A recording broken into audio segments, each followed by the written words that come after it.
What Charlie Kirk's death teaches us about Bitcoin? You opened this video because you saw the headline and you felt it, that cold knot in your stomach, that mix of shock, disbelief, and the lingering question, what now? We live in a world where one event can shake a nation in seconds, where one bullet can silence a man, and yet, paradoxically, where one idea can spread so fast it becomes untouchable. Charlie Kirk was not just a name on a podium. He was a figure who commanded attention, whether you loved him or hated him.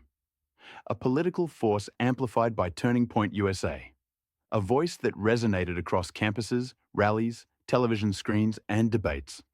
And on September 10th, 2025, that voice was silenced. The setting was an ordinary university courtyard, a public event, a Q&A meant to spark discussion. And in a flash, it became something else. A crime scene, a headline, a moment destined to divide and inflame. Reports say a single shot came from above. Deliberate, calculated, and in the aftermath, authorities swarmed, investigators moved, the FBI was called, and a country's heart skipped a beat. Reactions poured in. Governors, senators, presidents. Some called it a political assassination. Others, a tragedy that would deepen divides. And all across the country, screens lit up with speculation, fear, and anger. On social media, as always, the storm raged. Rumours spun into theories, clips taken out of context, 1,000 voices shouting, drowning out facts with noise. And underneath it all, the family, the children, the human cost that is too easily forgotten when the story becomes bigger than the people. But here's the question that most won't ask. What does this teach us about power, about fragility, about the systems we trust? And strangely enough, what does it teach us about Bitcoin? At first glance, nothing connects a sniper's bullet to digital code. But peel back the layers, and you find shocking similarities. Think about it. A sniper chooses one target, one weak point, believing that removing a single body can silence an entire movement. And in the digital world, attackers do the same. They don't try to destroy Bitcoin as a whole. They aim for exchanges, for mining pools, for key points of failure, believing that if they can hit the right node, they can disrupt the message. But here's the twist. A man is mortal. A network like Bitcoin is not. You can kill a leader, but you can't kill a protocol that exists across millions of machines worldwide. You can silence a voice, but you can't silence an algorithm that anyone, anywhere can run. That's the difference between centralization and decentralization. That's why Bitcoin is immune to the fatal flaw of politics. It has no single point of failure. History backs this up. When China banned mining, many predicted the end. Yet what happened? Miners simply migrated. The network dipped, then rebounded stronger than ever. When exchanges collapsed in scandal, the headlines screamed doom. But the ledger kept ticking, block after block, uncaring, unbroken. And in the same way, when a political figure falls, sometimes the movement doesn't die. It hardens. Martyrdom creates momentum. Tragedy creates resolve. The same mechanism that can rally supporters in politics rallies adopters in Bitcoin, because every attempt to suppress it becomes proof that it matters.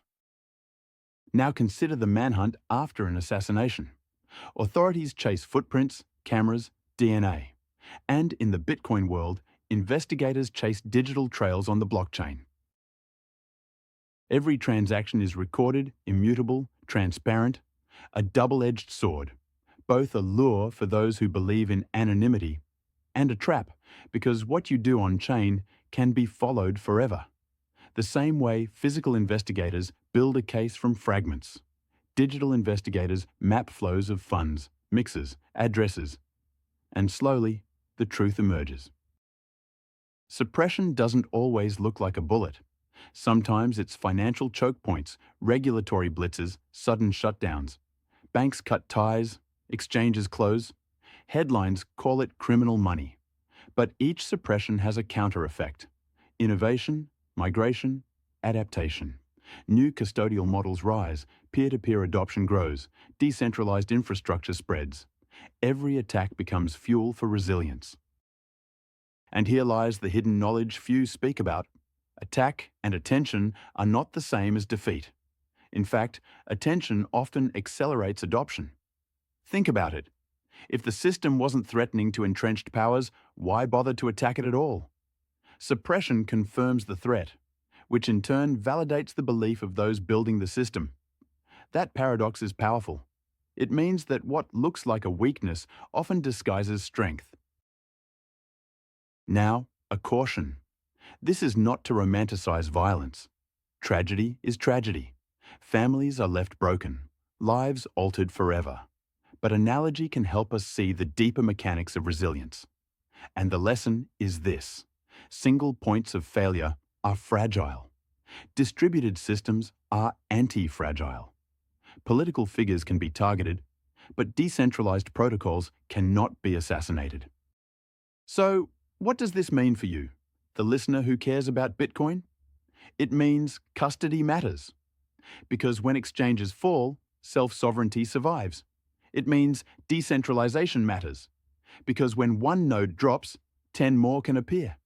It means narratives matter. Because perception shapes adoption faster than technical specs ever could.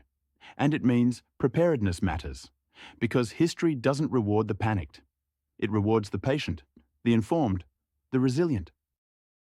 Governments will react. Media will sensationalize. Rumors will twist into myths. But the real battle is not over individuals. It's over systems. And Bitcoin, unlike men, is designed to outlast every single attempt to silence it. So ask yourself, what does history teach us? It teaches us that movements don't end when attacked. They often begin. It teaches us that every attempt to suppress something truly novel only highlights its importance. And it teaches us that while a voice can be silenced, an idea, when decentralized, when distributed, can outlive empires. A sniper's bullet can shatter a courtyard, but it cannot pierce the armor of an idea run by millions worldwide. And that is the difference between fragile power and anti-fragile freedom.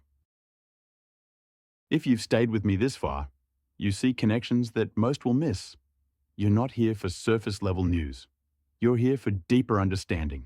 So take this moment to hit like, share this with someone who thinks they know the full story, and subscribe, because this channel is about uncovering truths most are too afraid to say out loud.